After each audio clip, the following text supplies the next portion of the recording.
移居日本嘅第3集，你見我做到咁正經呢？因為今日咧係講呢個工作篇嘅。個人認為工作篇咧等同 Hunter x Hunter 嘅蟻王篇啦。畢竟日本翻工咧同打大佬係冇分別嘅，而篇章都比較長啦。我會分做3部分：打工篇、正社員篇同埋轉工篇嘅。而今條片會講翻打工篇啊，可能會啱一啲嚟日本留學或者係 working holiday 嘅朋友啦。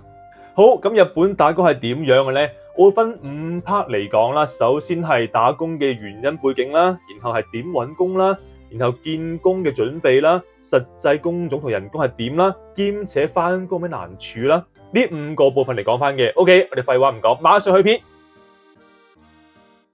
首先講講打工嘅背景兼原因先。好多人認為 working holiday 係一個賺錢嘅機會啦。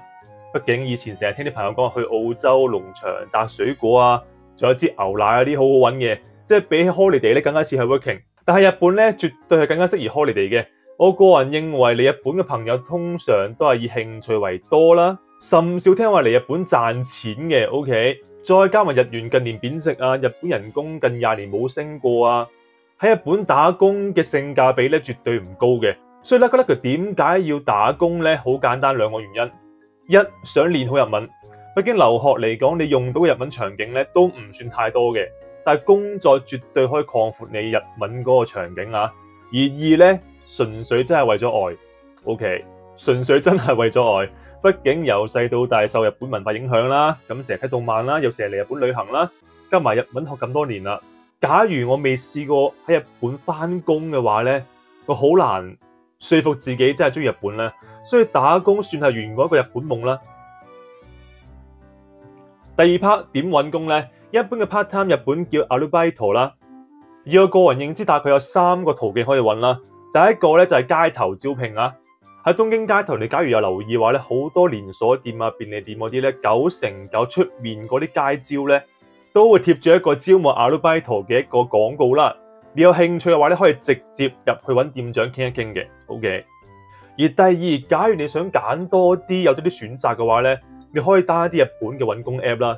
日本嘅 App Store 兼 Play Store 咧係有大量嘅求職 app 可以選擇啦，但係我當時就冇實際用過啊。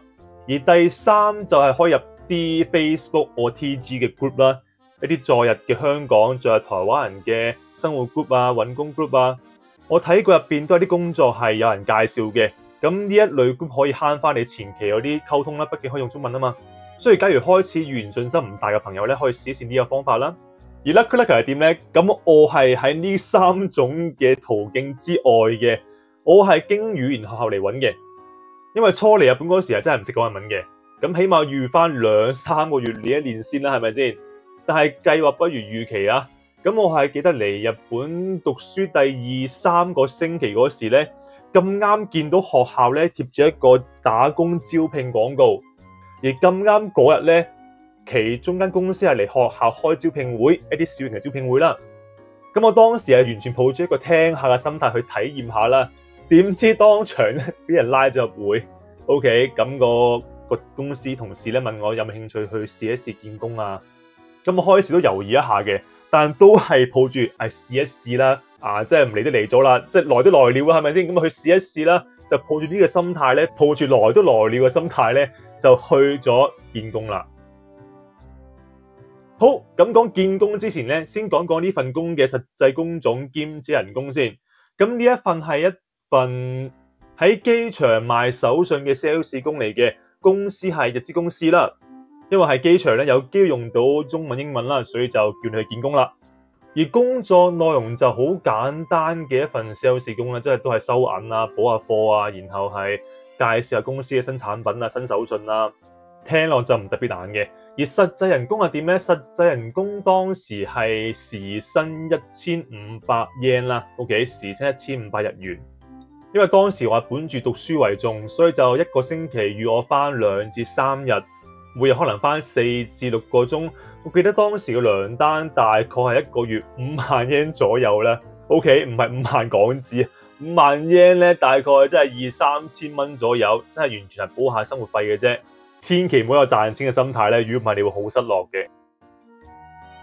好，咁第3部分就係見工準備啦。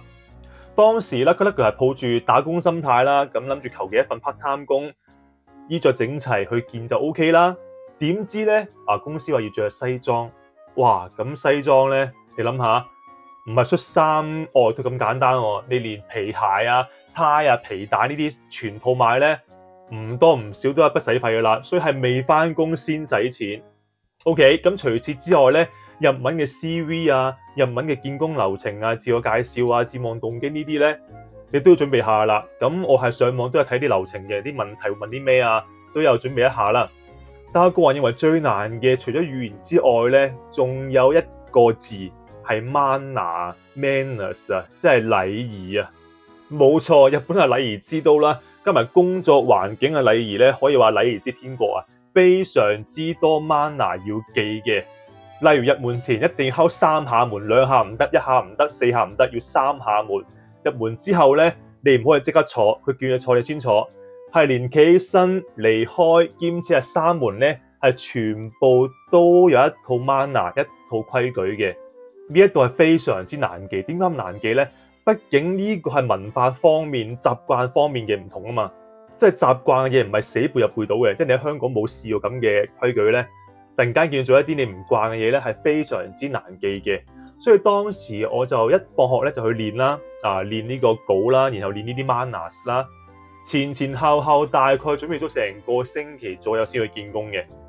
好啦，咁我諗唔少朋友會問，打工都咁棘咁麻煩，係咪全部 part time 都係咁㗎？就唔係嘅。以我所知當時都有唔少同學有返工有打工啦。我問嗰2個係喺附近嘅便利店啊、超市啊，直接入去揾店長咧傾就 OK 㗎啦。OK， 簡單 T 恤長褲就唔需要西裝嘅，直接同個店長傾咧。佢見你 OK 咧，就可以問你返幾耐、返幾日，就冇咁複雜嘅。咁based on 公司嘅文化兼喜好啦，有啲簡單啲，有啲複雜啲。咁 lucky 咁啱咧，就抽間複雜嘅。好，呢一度簡單講講見工多嘅流程啦。因為普通見工我都唔大收篇幅啦，簡單講講重點咧。我當日係遲到嘅 ，OK， 我都係遲咗成5分鐘，所以一入到去咧。俾打招呼係先道歉先，所以成個流程已經亂晒啦。但係整體氣氛都 OK 嘅，好記得其中一個面試官咧係中意 Monster Hunter 嘅，中意 Mon Hunt 問佢有冇玩 Mon Hunt Rise。咁啱傾起打機嘅話題咧，都傾得幾開心啦。所以成個氣氛我個人認為係輕鬆愉快嘅。大概流程係40分鐘左右啦，而1星期之後就通知我返工噶啦。好。咁實際返工係點咧？工作內容我都唔講啦，畢竟一份 sales 工喺日本又好，香港又好，我諗本質都係一樣噶啦，都係收銀，然後介紹啲貨啊。我主要係想講一講我特別感受比較深嘅2個難處啦。第一個就係敬語，打日文大佬敬語，畢竟你對客人、對上司咧，你只可以用敬語，而日本嘅敬語咧係非常之複雜嘅，唔似香港啊。香港嘅話，假如係喂過嚟呢邊啦，請你過嚟呢邊啦，基本上加個請字咧就好尊敬、好有禮貌啦。但日本唔係啊，日本敬語咧係非常之複雜兼有一套系統啦。例如以道歉為例啦，由普通嘅ごめんなさい到呢個敬語嘅申し訳ございません，咁無論長度兼句子都唔同晒嘅，所以敬語係非常之難記啊。加埋當時我日文嘅程度咧，已經俾阿 Sir 話文法係幼稚園級，所以你叫幼稚園嘅 baby 去講敬語咧，真係非常之難搞嘅。再加埋成日聽唔明客人講咩啦，基本上不停要同事幫手先搞得掂啦。而第2樣難處，個人認為就係公司規矩、公司流程 SOP 啦。咁公司大量業務咧，都係一套完整嘅流程嘅，你唔可以漏，不但止咧，都唔可以錯個順序。例如係一定要先俾貨客人先可以再收錢，就算你明知有貨都好，就算個客話趕時間可唔可以俾錢先都好啦，你都要跟翻公司規矩，先俾貨後收錢。你個人以為效率可能比較快嘅方法咧，公司係唔接受嘅。所以對一個喺香港生活變通嘅能力比較強嘅人嚟講咧，日本呢一啲比較規矩性嘅文化咧，都幾災難級嘅 OK。但係總結嚟講，份工就唔難嘅，但係只係喺唔同嘅語言啦、唔同嘅文化兼唔同嘅環境之下咧，要感受到一份異國嘅工咧，個難度可以係幾何級數上升嘅。好，咁最後啦，呢份工我返幾耐咧？我大概返3個月啦。我由22年嘅12月返到23年嘅2月啦。咁到2月份嗰時咧，公司問我有冇興趣轉全職，有冇興趣轉正社員啦。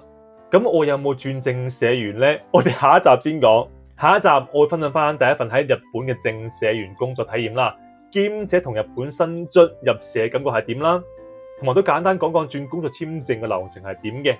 好，假如大家對呢個返工打大佬有興趣嘅話咧，我哋下一集再見。我係啦，佢追條片嘅，希望俾 like 同訂閱我啦。我哋下條片再見，拜拜。